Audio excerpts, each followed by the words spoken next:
G'day fellas, welcome back to the third game between myself and Canoodle Bear. So in this game, I've chosen to go with Niger Delta. Now this map used to be known as Darker. You will be familiar with it, known for the large pond or lake at the south of the map, the trade routes to the north. A lot of berries on this map. You can see that in my base, I'm starting off with 8 berry bushes, so 8,000 of safe food, so very, very nice to start the game with. In addition to that, I've made a little bit of a macro error right there. I'm sure you guys spotted it out. My second villager went through the town center just a little bit too fast, and it meant as a result that my hunt went the wrong way. Already starting off the game, the third game. I will say at this point, I'm probably a little bit tilted. Just because of how the first game went and the second game went, and then that happened. I was like, no, not like this.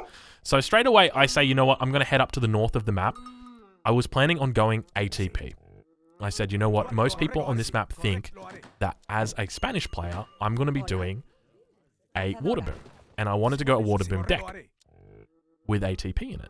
And the idea was that I want to try and take at least 3 of the 4 trading posts and then apply pressure to it while at the same time getting stagecoach and then taking, you know, the trading line and then trying to maintain some level of dominance in the early game of the trading line.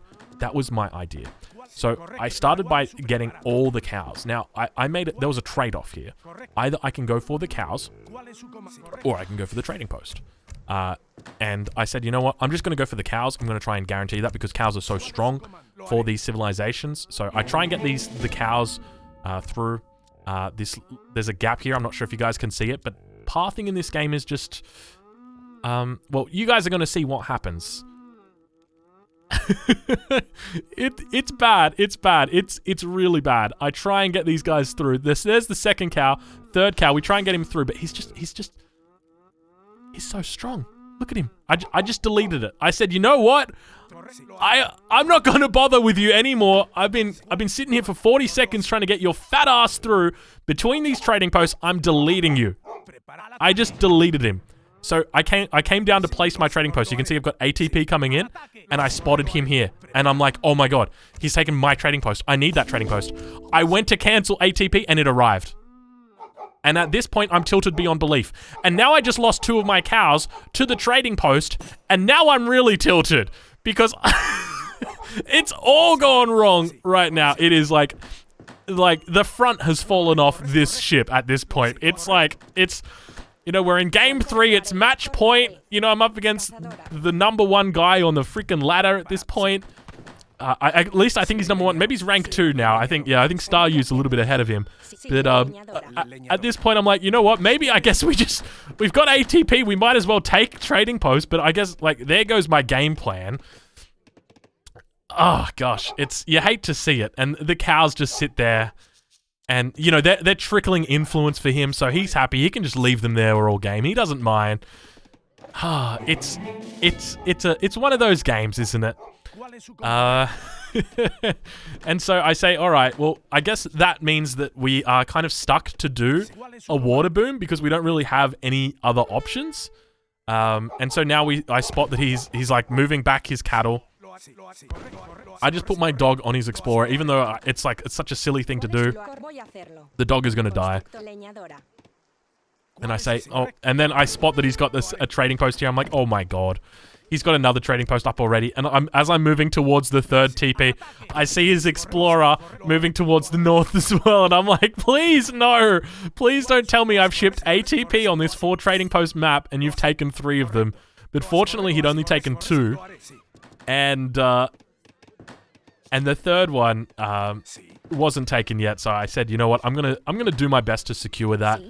I'm gonna continue, you know, I'm going to try and trickle in as much experience as I can, but very frustratingly, I guess I had my tail between my legs at that point. And so now our schooners is about to arrive. I'm dropping down the house, so that's going to enable us to drop down our second dock. But obviously, Logistician has been nerfed significantly at this point.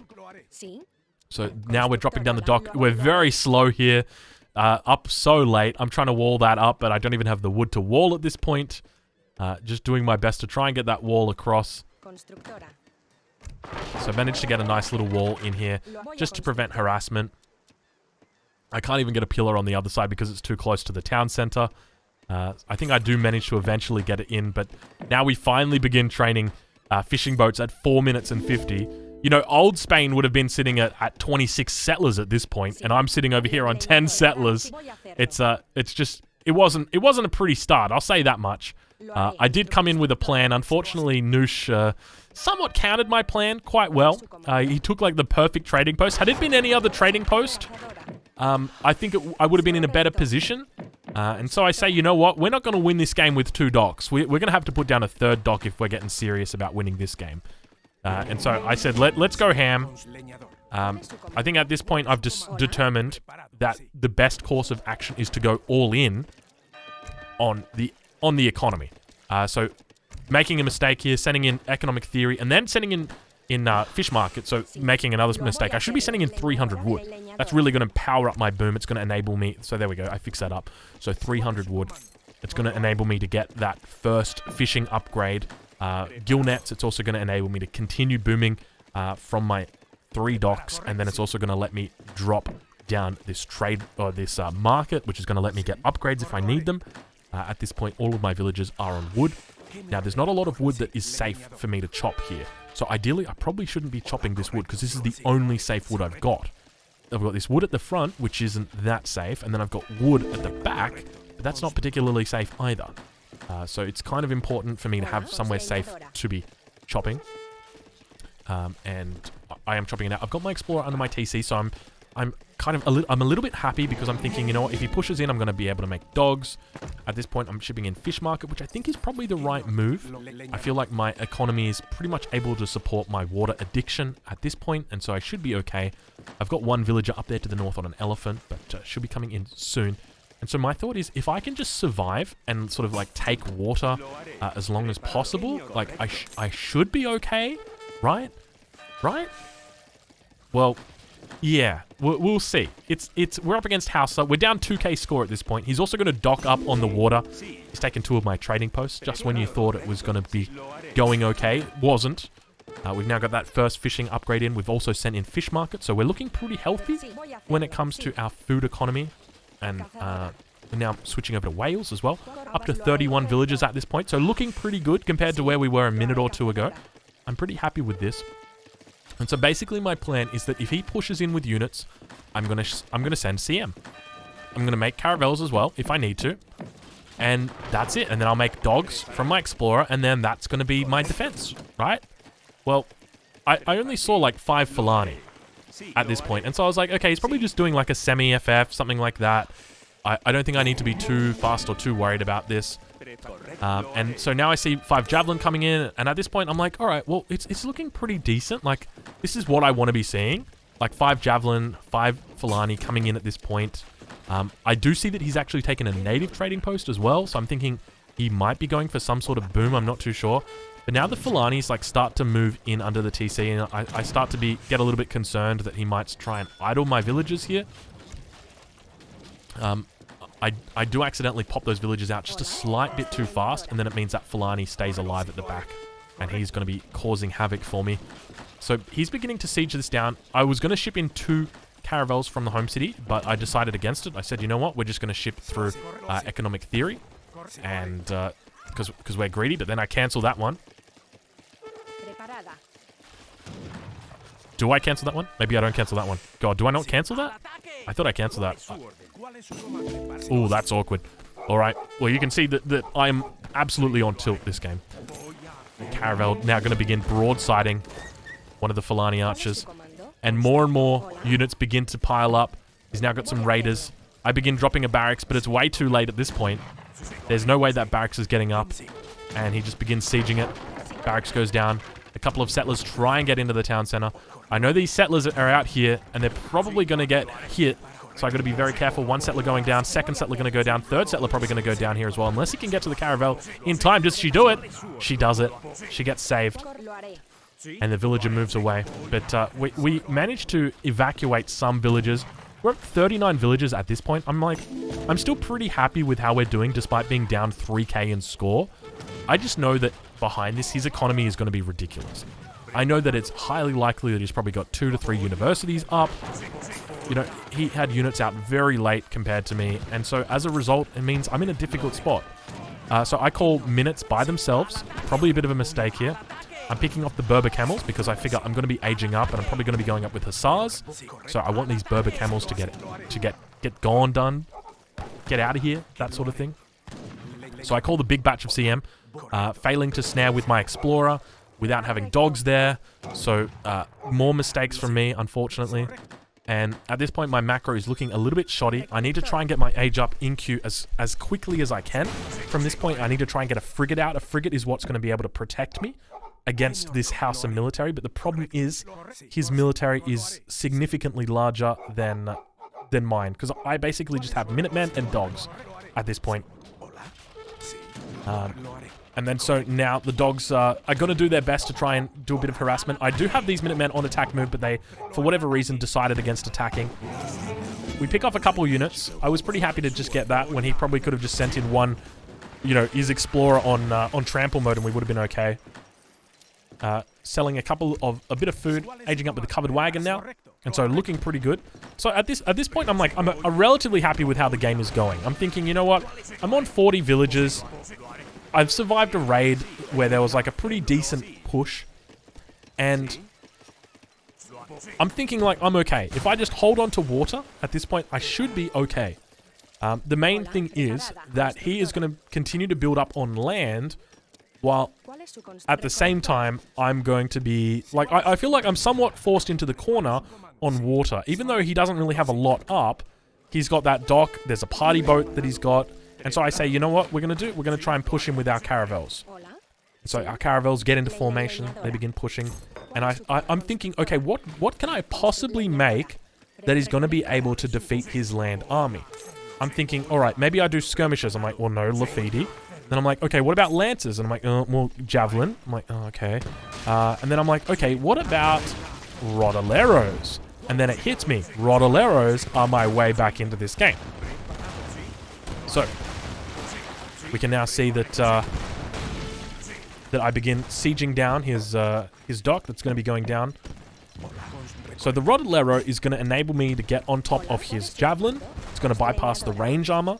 It's going to counter his Lafidi, any of his camels that he's got. It's also going to do very well against his Fulani, as long as I can get on top of them. So at this point, I'm like, oh man, I'm in this game. Like, I'm doing okay. I'm only 2k scored down at the moment. I did just lose a caravel, but that's not a big deal. So now I send two falconettes from the home city. Covered wagon's going to go down.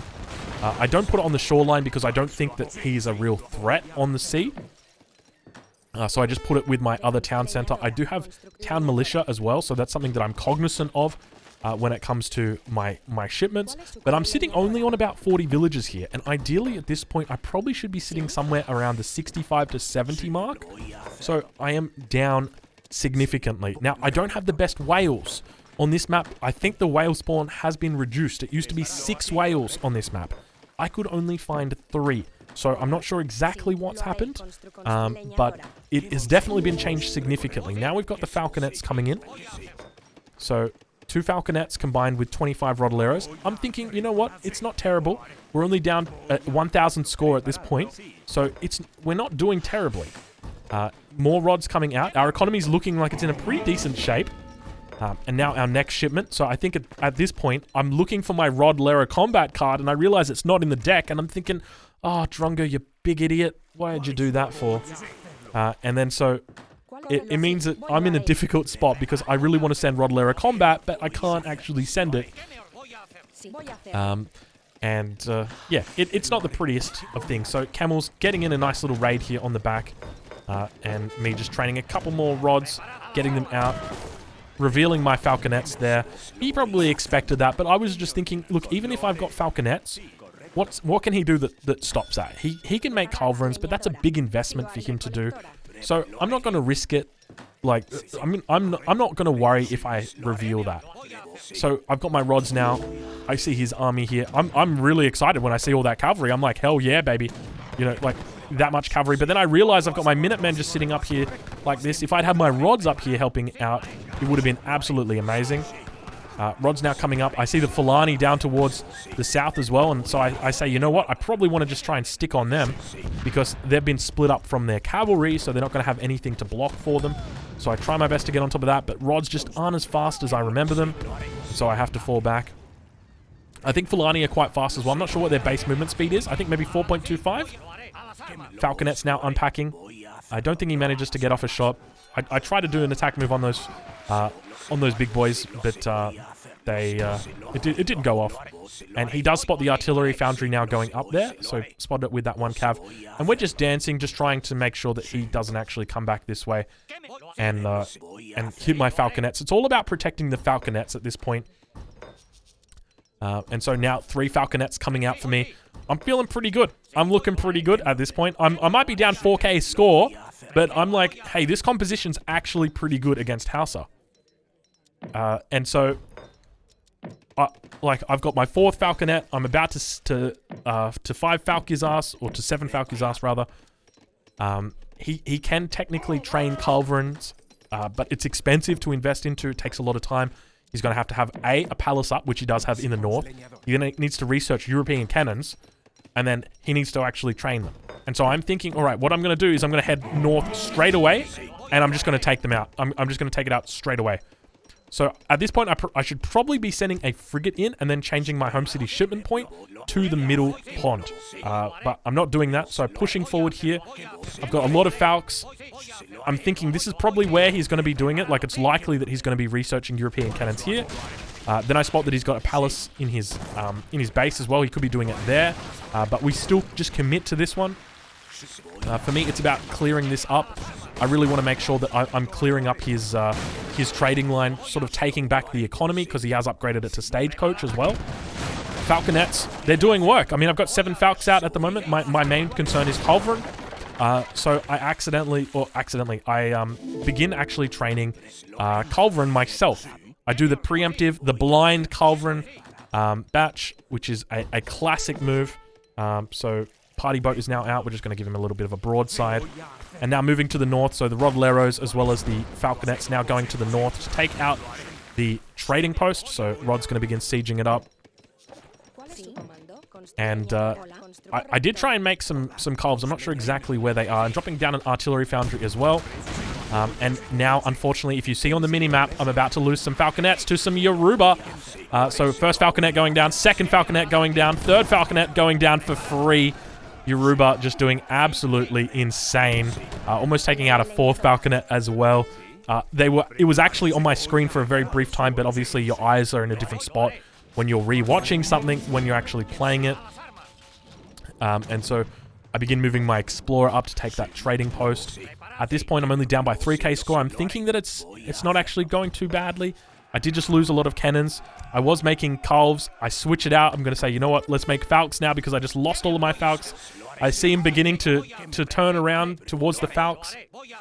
I try to unpack the Falks, get them down there, but they can't get a volley off on the Fulani. I don't know why they're not doing it. And now he begins to attack the base. And so I have no choice but to come back. He starts sieging down I was going to say the siege workshop, the artillery foundry. The Falconets were about to pop, so he did a really, really smart move there. But you can see how big his military is. Rodlero's now beginning to pop. The Falconets on the back line going to get focused down by the Lafidi, and my rods at the front are dealing with his army getting picked off. More Lancers coming in, Minutemen getting called, big batch as well as the Explorer trying to train dogs. No food. Only 1 Falconet remains. He managed to get 6 of my 7 Falconets down and still has an absolutely huge army. And at this point, I'm like, come, face me, because, like, he is overwhelmingly, like, got a much larger army than me, but I think he's just scared of the Minutemen. Obviously, Minutemen can swing very quickly. I delete the walls. I'm like, let me at him. I'm just taking him down. Falconet just doing its best to, you know, walk forward, trying to do that all-important, you know, big boy walk forward. It's going a little bit slowly, though. And at this point, I say, good game, well played. Because, unfortunately, I was tilted off the face of the earth, and it went over 3-0 to Canushal Bear, which means that He's going to be progressing through to the next round.